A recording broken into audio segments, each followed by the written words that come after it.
The Packers officially close out preseason with a 20-7 win against the Seattle Seahawks. I'm Dominique Yates. I'm joined by Pete Dougherty.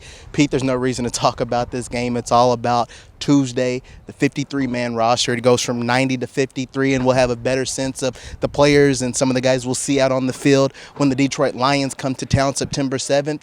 As far as maybe some of the matchups to positions, are there some that you're kind of keeping an eye out on for the next few days? Yeah, I guess the first couple that jump out are, is it going to be Isaiah Simmons or Christian Welch at linebacker special teams?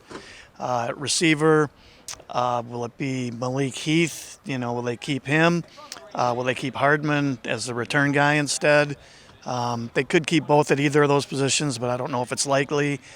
Number 3 quarterback, this is a practice squad thing, but is it Clifford or Elgersma? So those are 3 of the things that we'll be looking for. I'm sure there are a handful of other things too, but those are the first 3 that jump to my mind as you ask. Absolutely. And one thing about some of these guys, you talk about this being like that last audition for some guys, and I know you talked to some of those players and different guys in the locker room. One guy I talked to was Kalen King. A few of these guys that have really, you can say, made it harder for some of these coaches and Brian Gutekunst to decide on the roster. Who were some guys you talked to, or so? What was kind of the mood in the locker room? Yeah, well, I didn't. I got in there a little later because I was there for Matt LaFleur's press conference. So I was there for King also, and actually he and Kamal Hadden could come down to one of the two. Hadden had like 2 or 3 breakups today, but King had a couple plays too. I think King has had the more playing time, higher up in the pecking order than Hadden has. So I would guess King will make it before Hadden if it's just one of the two.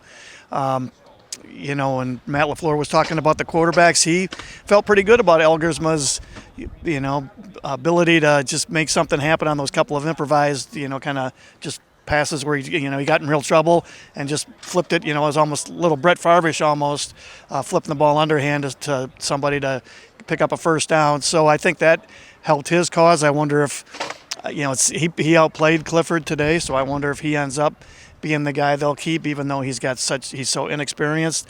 There's just more upside there, so I can see him on the practice squad instead of Clifford this year. And finally, now that training camp is over, on the taping of this video, 15 days until the Lions come to town. I guess I know it might be a little difficult because of all the injuries, but, what are your final, you could say, takeaways from the Packers training camp? It's so hard. People ask, how good do they look? Do you think they'll be? The thing is, if their offense is making plays, then they're doing it against their defense and vice versa. So that can cut both ways. It makes it hard to tell. You can tell with some individual players. For instance, Matthew Golden, I think anybody who's been out there at practice will tell you this guy's going to he's going to help him this year. He's a very talented guy. Luke Musgrave in the last week to 10 days has made a lot of plays downfield. I think they have something there with those 2 tight ends. So those are the good things that jump out. I still wonder. No single pass rusher has jumped out in camp. Now, a lot of these guys have had their moments, but there hasn't been a guy who every day has been constantly in the backfield, putting pressure on the quarterback. So you do wonder how that's. I still think that's one of the big question marks of this team going into the season.